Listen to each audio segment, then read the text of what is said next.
way to be without fear is in the now. I'm learning how. Fast life, no thanks, no I. Hi, it's Ariane and you're watching We Keep It Real, the place where we keep our conversations open and honest. We want to show up and be vulnerable. I started this series in a quest to push my own boundaries and limited beliefs.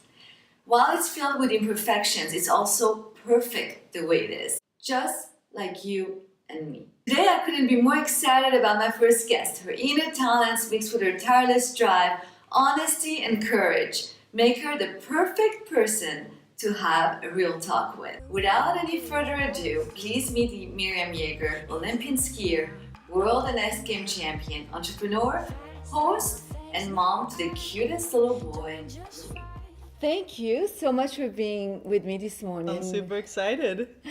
And I just want to thank you for multiple reasons before we get into the juice of our topic. Having a young woman who's that accomplished and who was able to find her calling young and pursue it and fulfill it. And then realize at some point that you needed a shift in your life and you were able to seek opportunities and take your talents and skills and reinvent yourself and shift your mindset and the direction and become quite successful at it as well.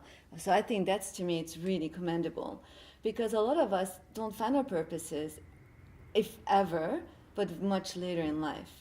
And then also being able to shift our mindset and reinvent ourselves, that's even more hard, especially as we get older because we're set in our ways. So, bravo. Well, thank you. So many flowers that early in the morning. Not used to it, so thanks.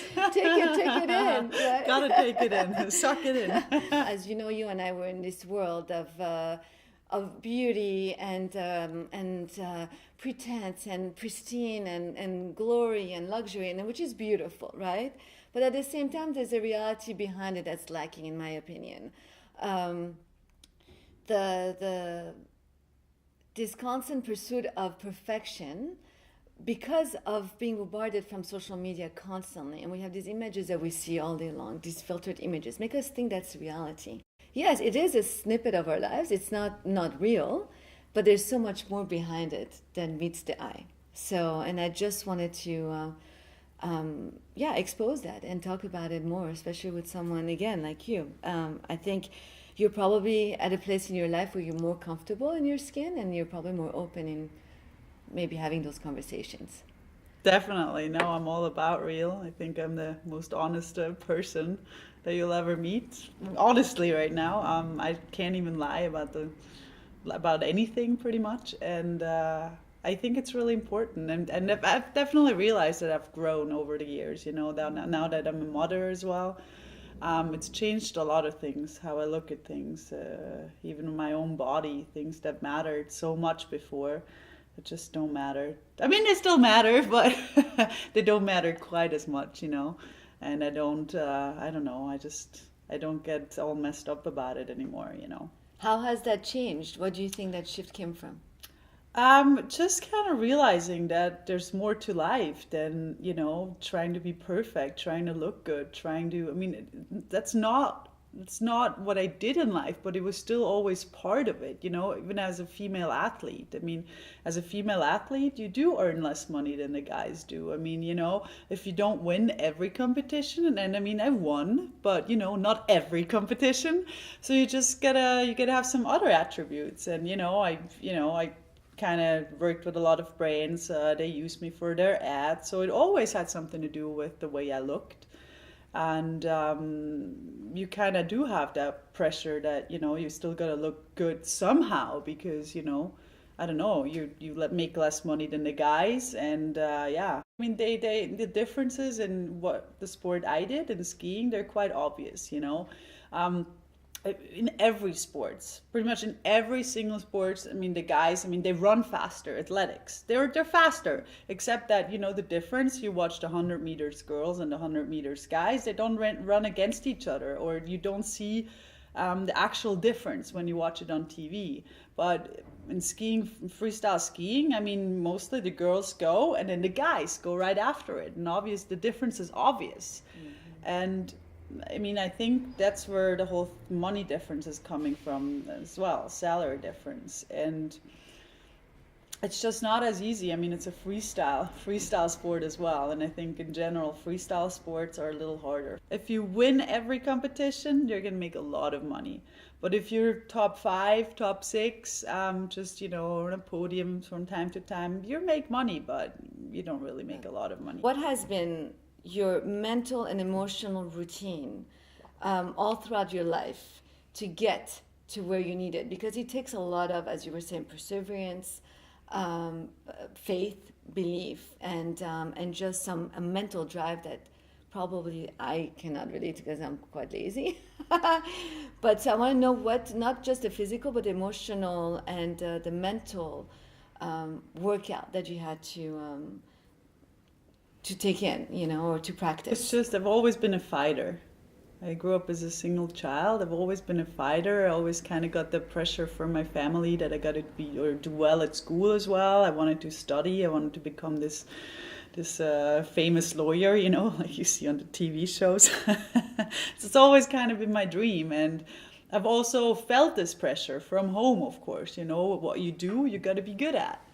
And I don't really know where it came from, but whenever I fell or whenever, you fall down, you stand back up.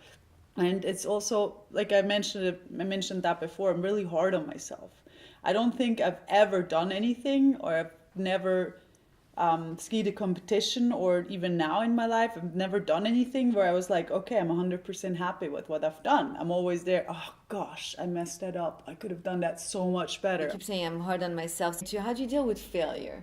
And in Switzerland too, I mean, you're very worldly but Switzerland, failure is a big deal and it's not accepted, right? It is something that is frowned upon, as opposed to the States where the more you fail, the better, because you grow from it.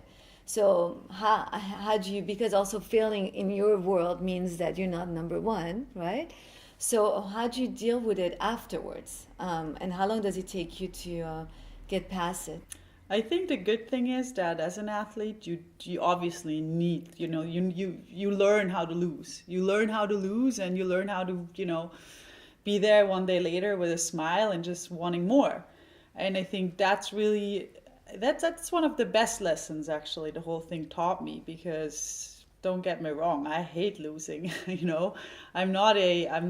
think it's different again if you're a team player, if you play in a team, but I was by myself. I always keep for myself. And with losing, or with not winning, or with failure, with bad results, you learn that it's not the end of the world, and you just want to do better next time. And I think the one thing, I always got music. I mean, without music, nothing would have worked for me. And honestly, right now, I mean, it kind of goes through life. It's not just as an athlete, that you fall. Everybody falls, and everybody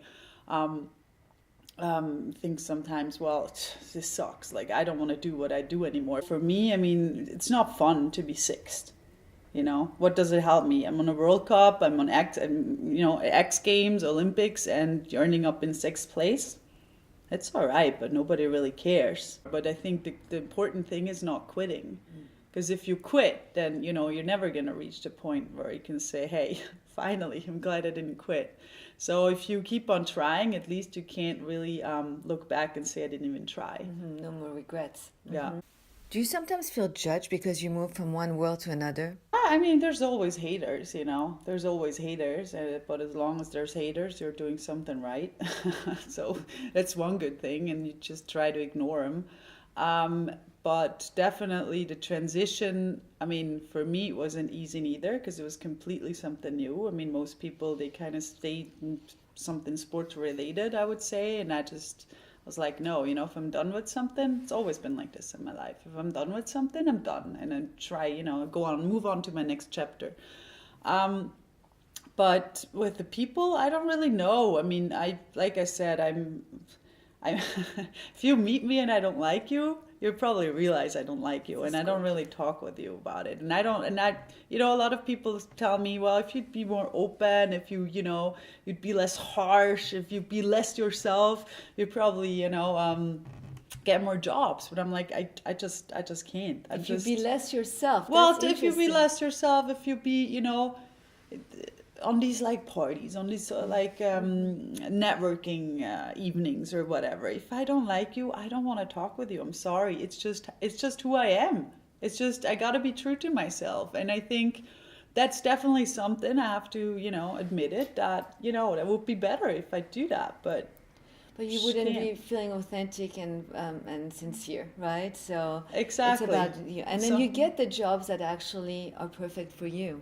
Because I'm always trying to actually get the jobs because of what I can do. Mm-hmm. In the world we're in, let's be honest, it's all about connections. Mm-hmm. And I mean, yeah, I don't know. I want people to book me, or I want people to work with me because they know what I can do. On merit. Yeah, exactly. They know what I can do, and you know, they love working with me because they know I'm reliable. You know, I get stuff done.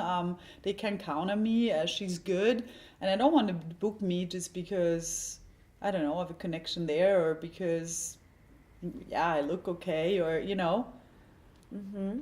Well, sometimes it works both ways, but the thing is, once your work ethics speak for themselves. Yeah. And then the word goes out anyhow, and that's how you get, you know, more jobs. So now I'm going to ask you a challenging question. For most girls especially, what do you love about yourself? My smile. Mm-hmm. My smile, my eyes. Mm-hmm. Yeah.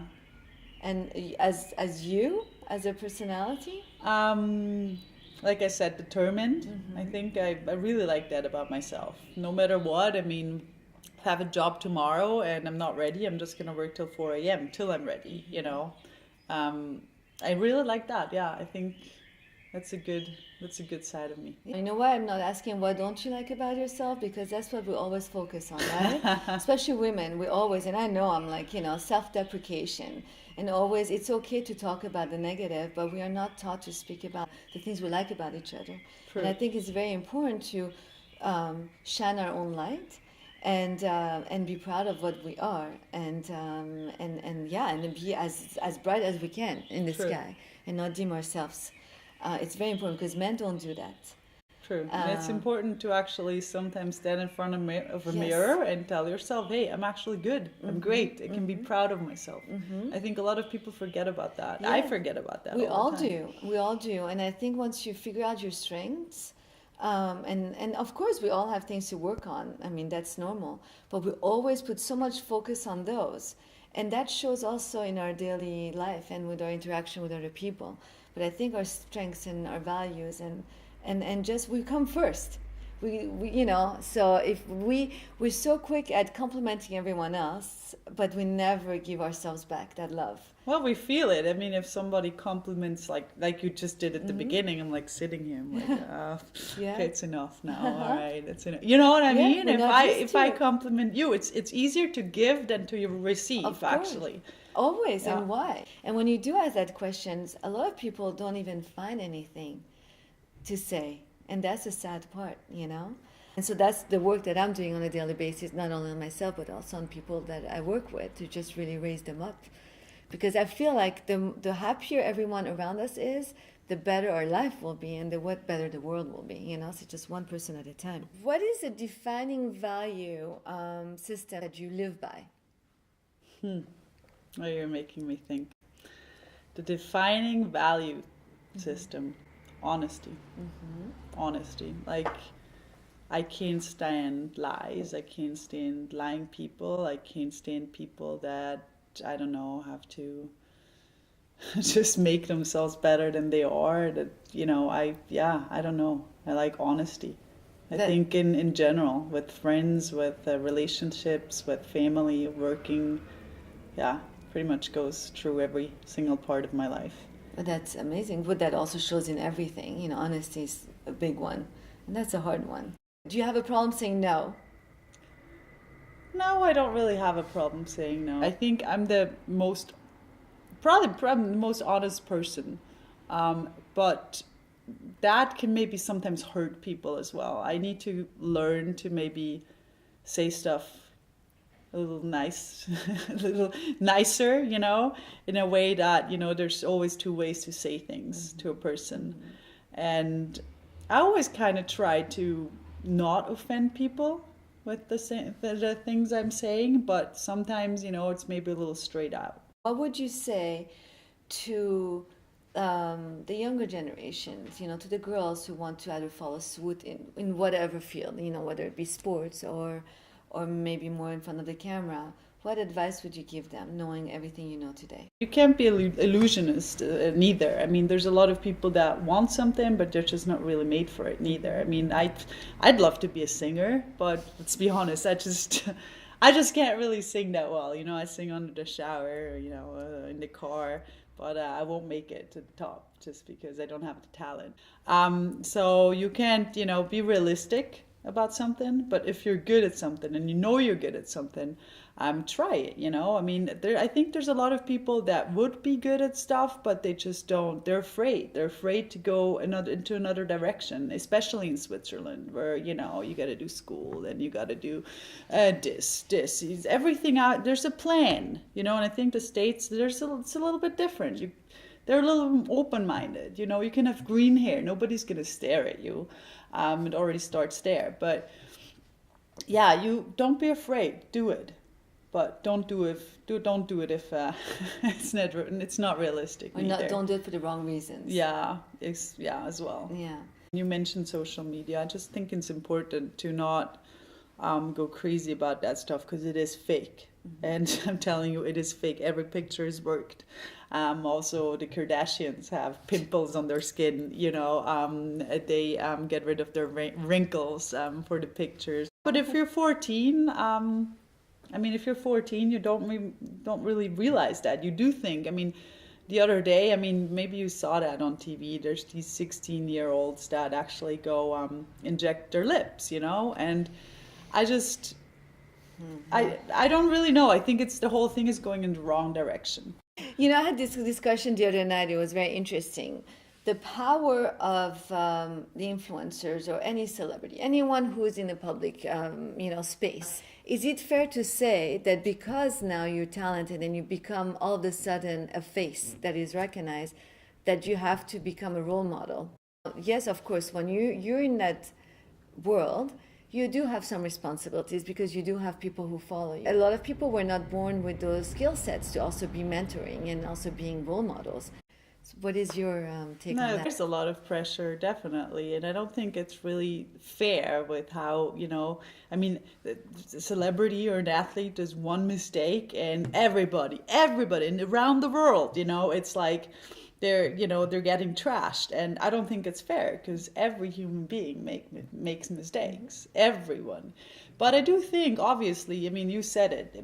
If you're famous, no matter where, social media, reality TV, athlete, politician, you're obviously in the eyes of people, and you are a role model. So you should definitely think twice before you do something, especially nowadays. I think everything changed now with social media, with the stories, with, it's one-to-one, real life, transferred into our social media world. So you do have a certain responsibility, but I don't think it's fair that if you make a mistake that, you're going to be trashed by and judged by it, especially for a long time, depending on how severe your fault or mistake is. But yeah, I think, give them some slack. But yeah. Then you do have responsibilities. It's like a fine balance to Yeah. find. Great. All right. Well, again, thank you for being part of the, let's keep it real. Thanks for having me. That was fun. And and for just saying it as it is. I love it. Thank you. The way to be without fear is in the now. I'm learning how.